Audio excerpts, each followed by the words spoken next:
What's good, everybody? What's good, everybody? Right now, before I get into this, I just wanted to let y'all know. Before I did this video, I wanted to watch the Drink Champs episode with Irv Gotti and Ja Rule before, because I already know what I'm gonna say, but I just wanted to see because I know Irv is gonna always make a fool out of himself. So I wanted to see and get some more, um, data information that I was gonna add on to this. Now, what I'm saying, look at him in the picture, man. Look at him cheesing. That picture, this picture alone should tell you the type of dude he is, like straight corny. But now, Irv Gotti has always been a snake and an egomaniac, and there's been tons of evidence and stories about how he snaked people. Now, one of the people that he always did his bidding for is Jay-Z. You understand? Like he caused a lot of problems when he was on top. That's why people don't feel sorry for Murder Inc. 50 Cent was, that's why people respect 50 Cent even more because they see how corny Irv Gotti really is. Like he's really a bozo. And that's why I wanted to make this video about like, do y'all think Irv Gotti or Irv Gotti's just an egomaniac loser, really? Now Irv Gotti, right? Speaking on the Jay-Z thing, uh Irv Gotti has always been like from what I've seen on Drink Champs, Irv Gotti mixes business with pleasure. Like he doesn't know how to separate business from personal. He makes all his business decisions on from Murder Inc. He makes all his business decisions based on how he's feeling. He makes it personal. You understand? He doesn't know how to separate business from personal. So I say this, right? When he decided to take Ja and let Jay Z and DMX go to Def Jam, he took Ja. Him and Ja, they developed a bond and became friends. So of course, you know, if somebody's your friend, you're gonna push them and make sure they succeed and get all their money and everything. If you're a genuine friend, so that's what he did with Ja. He always made sure Ja was good. Now we never knew that Irv Gotti was dating Ashanti until his big mouth put it out there. So it make you wonder, like, damn, if he wasn't dating Ashanti, would he have pushed her career to where it was? Like, would he really be behind her career? Because Vita and Charlie Baltimore, they never got the push like that, and they was out before Ashanti, and neither one of them was dating Irv Gotti. So how come they ain't get their careers ain't get a push, especially Vita? You understand? Charlie Baltimore. She was supposed to have an album out called The Diary. Irv Gotti shelved it. Cadillac Ty was supposed to have his album out, and he put out some videos. He said out his mouth, Irv Gotti never really fought for him, like how he fought for Ja. You understand? And that album got shelved. So it's like Irv Gotti never gave the artist on his label the chance to shine. Only Ja Rule and Ashanti, because she's dating the boss, of course, so she's gonna get the chance to shine. And Lloyd, who later came on, no Black Child, Cadillac Ty, uh, what's his name, Young Merc, they never got the chance. They never got the chance, and I think Cadillac Ty would have, even if he went gold, that would have still been a good look. At least you put him out there. At least he got the shot. But Irv Gotti never gave them. It's like Irv Gotti never believed in them to give them a shot. And how Ashanti even ended up on Ja Rule's Always on Time, which was her first appearance, was because Ja put her on the song, and then he asked Irv, "Can I put her on the song?" And Irv was like, "All right, give her a shot." So Irv, if Ja ain't do that and that song wasn't a success, who knows? Irv probably would have just had her sitting there, just dating, just him dating her. Probably wouldn't have pushed her career like that, but he mixed business with pleasure. And going back to Vita, like I say, like how he does he does business. He mixes it with personal feelings. Like perfect example, when Jay Z was beefing with Mob Deep, Vita was supposed to be in the Burn video, and because Jay Z went to Irv, he told Irv, "Don't put her in the video. I'll do this. I'll be on the Murderers album if you don't put her in the video."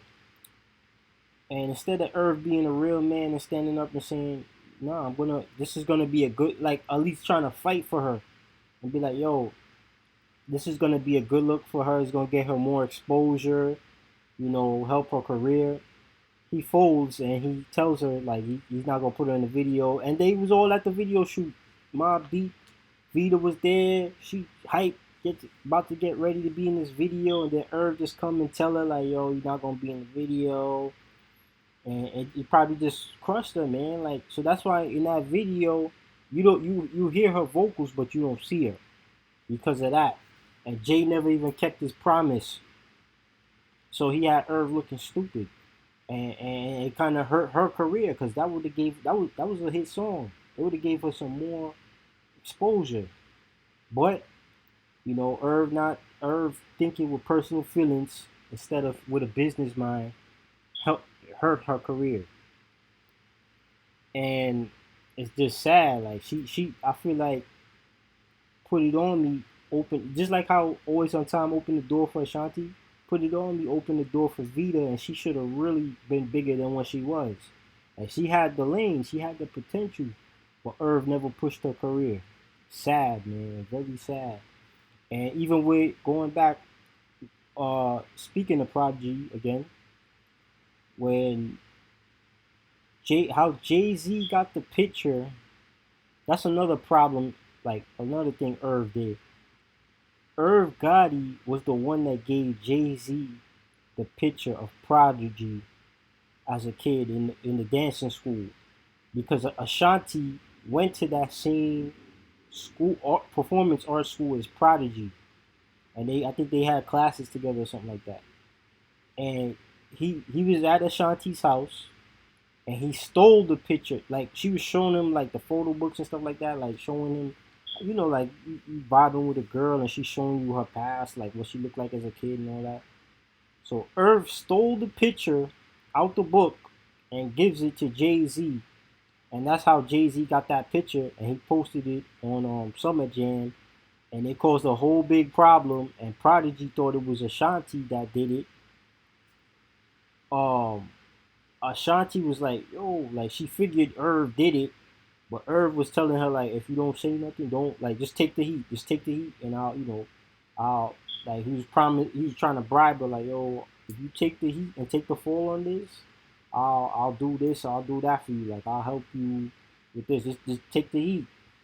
So she ended up like she almost got into I think a fight with Angie Martinez over this, because Angie Martinez was like, oh, Ashanti gave the picture to because I shot Angie Martinez, I believe, put out the news, like said it that Shanti went to the school with Prodigy, and then, like I said, Prodigy never knew Irv did this.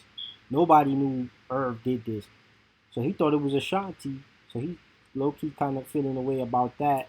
Whole time it was Irv that did it. Irv being a snake, you understand? And he didn't have to do that. What he should have did was just mind his business, because it didn't even have nothing to do with him at all. Anyway, and then like I said, going back to Cadillac Ty, I feel like Cadillac Ty, he could have went platinum or went gold. At least gold he could have went. You understand? Murder Inc. was hot back then, and then the songs he put out, they wasn't trash. They was good. So the problem with Irv now, right? It's like he doesn't believe. He never believed in his artists. He only Ja Rule because Ja was his friend. So he gonna always make sure Ja, was good. Like I said, he doesn't think with a business mind solely. He thinks like he mixes business with personal. You understand? So Cadillac Ty, he had his singles out, but he wasn't getting really pushed like how he was supposed to get pushed. I think if Irv Gotti stood behind him and fought for him, because he said Irv never fought for him in the office with Leo Cohen to like put his album out like he would Ja. if he would have fought for Cadillac Ty, I believe Cadillac Ty would at least went platinum. Because I remember he had that song. I think it was Paul City, where it was like a cowboy. The beat was fire. The beat was like some cowboy beat, like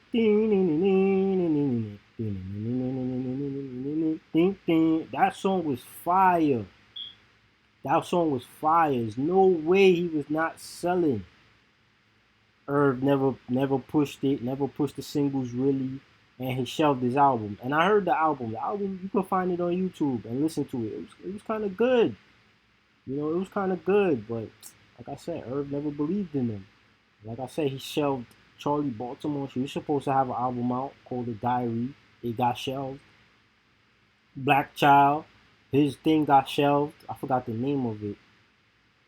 His album got shelved. He never got a shot to do any solo thing. So it's like, yo, Irv never really believed in them. Like, and it's sad, man. And on Drink Champs, he talking tough about Mike Geronimo. He blackballed him, right? Because Mike Geronimo didn't sign a contract to him, and Mike Geronimo wanted to do, being an artist, he wanted to explore and work with different people. Irv was salty about that. And that's the thing. Irv think because he's associated with Preem, who's real street dudes, that he's a street dude. Like, Irv, like, cut it out, bro. You not tough. Nobody look at you as no tough guy. You will never be no tough guy. But you talking tough. He only talks tough because he's in a comfortable place. He's like an internet troll. He talks tough to people when he knows that he's in a safe space and he got his friends around and the people is not gonna, pull up on him. That's why he talks tough, especially when he got liquor in him. As you see on Drink Champs, every time he drinks, he just runs his mouth. But yeah, he blackballed Mike Geronimo and calling him out his name and mad unnecessary, man. Bro, it's been like 20 years. It's like Mike Geronimo, Ashanti, and 50 Cent. Irv is bitter. Like, this dude, he don't know how to let go of grudge. And then on Drink Champs, he's talking bad about Ashanti. Like, you see, that just shows you Irv is a very petty dude. Because Ashanti helped, she had hit records, man. And it's like he trying to take all the credit, like, oh, I wrote this, I came up with the beat. Then you don't want to give her masters. Then you talking about like he tried to downplay her vocals, like it's not gonna sound the same like how it did back then. And he talking about because she didn't stand behind them in the court. Like, come on, bro, she a female, bro. A real man wouldn't even take offense to a female not standing behind them in court. Like, she don't want to go to court, but she went there. She went there a couple of times. I don't think he mentioned this, but she was filming that John Tucker Must Die movie during that same time. So she tried to pop up here and there, but she don't got nothing to do with it, bro. Like, if you was a real dude, a real thorough dude, just because a female, like, she's giving you the support, but she's just not showing up to court. It's not like she just left you, ran off and left you. Like, she's still giving you the support. She's still talking to you, but she just don't feel comfortable going to the courtroom. You understand? Like, she feels scared. Like, if you're a real man, you let her know, like, yo, baby, everything's gonna be all right. Don't even, worry about that. I still, you gotta uplift her. She the female. You know how it goes, people. She the female, so she's already gonna feel frightened and all of that. You understand? You know she gonna feel frightened. So you gotta just be the one to console her and everything. So yeah, like Irv is hating on that. So I'm like, yo, he's really something else, man. Irv is a clown.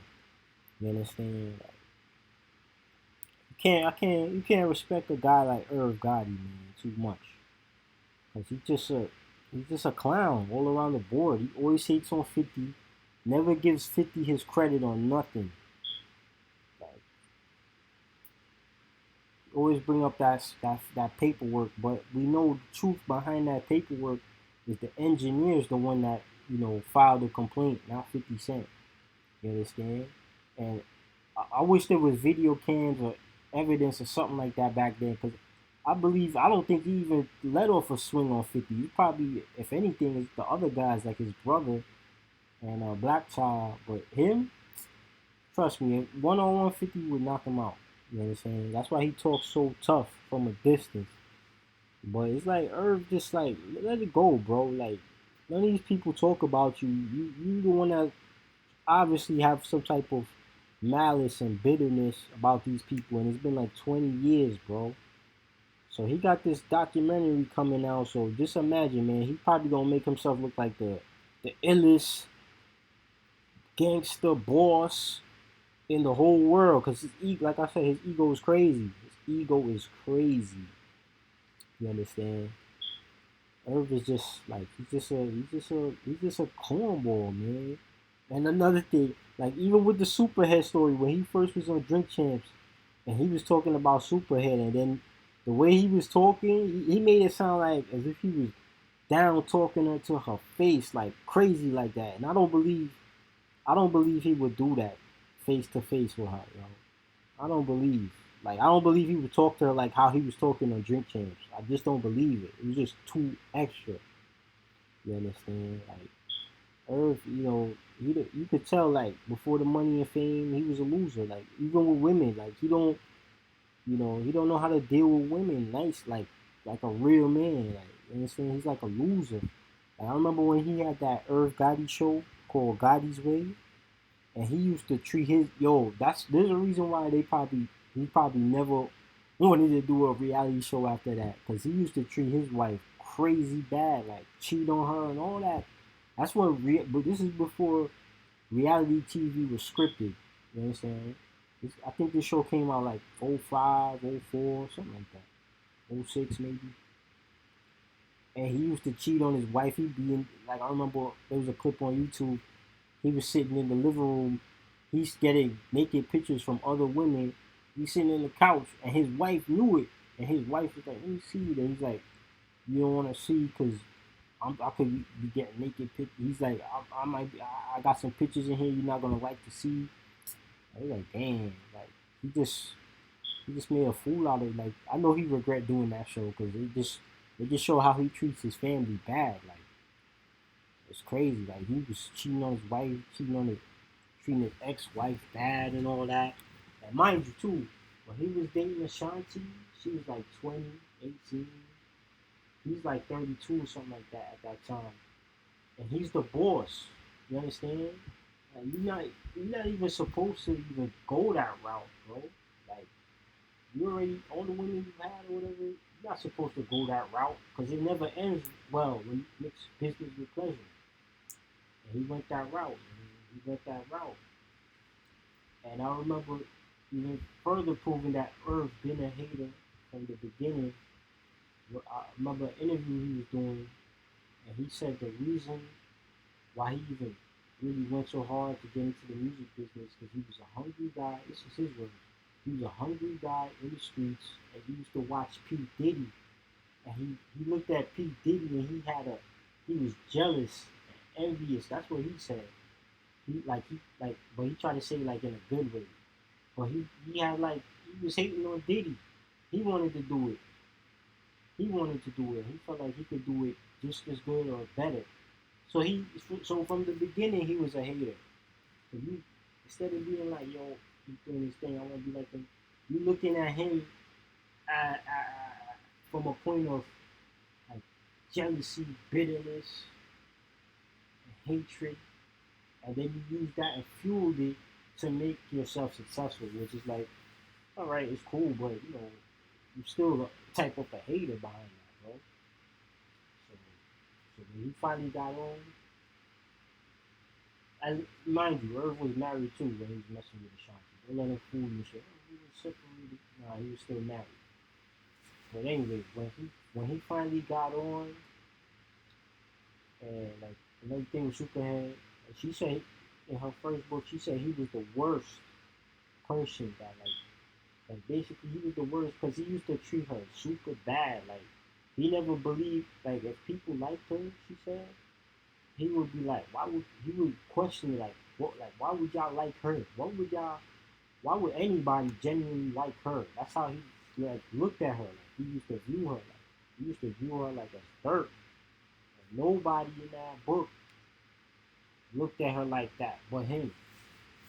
And when Diddy wanted her, Irv sent her to Diddy, right? But he was jealous. He was mad. He didn't want to do it. But he trying to play boss like Diddy. Diddy is like 5 steps ahead of him. He'll never be a Diddy. So when Superhead said she went to Diddy's house and she came back, Irv was questioning her like, yo, da da da da, what did he do with you and this and that. Like, Irv was salty about it. Irv is just a hater, point blank. Point blank. He always been a hater from beginning to end. Always been a hater. And you know, like he said, he produced what did he say? He tried to remember when he tried to sign Nas, but Nas was smart. Nas didn't want to go to them. He was just using them as a promotional tool. So they looked as stupid after that. But he said on Drink Champs that he produced this song, like the little subliminal song that X did. I think it was called "Used to Be My Dog." Yeah, and that was like a shot at Ja. He produced it. He said, and he knew it was him. So he's like, this guy is all around a foul dude. Man.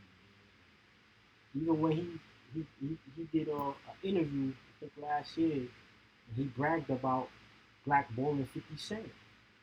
Like he bragged about it. Like who does that? Like come on, bro. Like you just a hater all around the board, all around the board. Bragged about it and laughed about it. Like, yo, you're losing.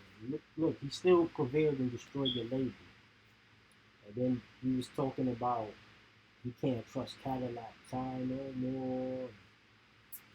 He was going off. Man. Like I said, like he never gave his artists a fair shot to be anything. Like only the main focus was his Ja Rule, Ashanti. When Lloyd came, Lloyd had some shine, and he ended up hating on Lloyd because Lloyd did a song with G in it. Like that's what I'm talking about. Irv he just straight he don't know how to separate business from personal. If your artist he has nothing to do with this Lloyd has nothing to do with this beef. You understand? He has nothing to do with it. He's working as an artist. He wants to branch off and work and collab with other people. And you trying to stop him from that? It's not like they making a diss song against you. It's not like he's a part of making a diss song against you. Like just let him get his money. And then you call him out of his names and all this stuff. Like I understand like you want loyalty, but at the end of the day, bro, this is a business. You understand? You ain't grow up with none of these people. So you can't get mad at whatever they do. You can't get mad at Ashanti because she dating Nelly. You can't get mad at Lloyd because he did one song with Junior. Like this is business, bro. If anything, you should promote it more and be happy. The artist is getting money, but like I said, Irv, that's why Murder Inc. It was destined to fail in the long run. Even if I think 50 would have never came, I think 50 just put the light on them and showed who they really was, the type of guys they was. But Irv, they wasn't gonna last for long anyway. Because Irv, man, he was just a hater, bro, from start. And then I remember Cadillac Ty said a story with Just Blaze, and Irv was like, he said that they had a song. Him and Black Child had a song for one of the NBA lives, probably live 2002. Irv was Irv said to I think Just Blaze came to Irv about getting the song cleared and putting it on the game. Irv was like, "Get out of here, get the f out of here, yeah. You're not gonna have my brothers on this song." And they asked Cadillac Ty, "Why did Irv do that?" And he was just like, "I don't know." So that's another example of Irv stopping his artists from getting exposure and shine. Then Fabulous had a song with Ashanti, right? For whatever reason, Irv doesn't let her. end up in the video. Why is that? Why is that? So Irv, Murder Inc., only Ja Rule seemed like was the only one that was gonna be able to do whatever he wanted to do. Everybody else, they was not gonna get no exposure, not gonna get no shine, none of that. You understand? None of that. And I think if any of them was to talk out against Irv, he would have did what he did on Drink Champs, just like what he did to Mike Geronimo. He probably would have blackballed them, called them out their name, and talk tough and all that.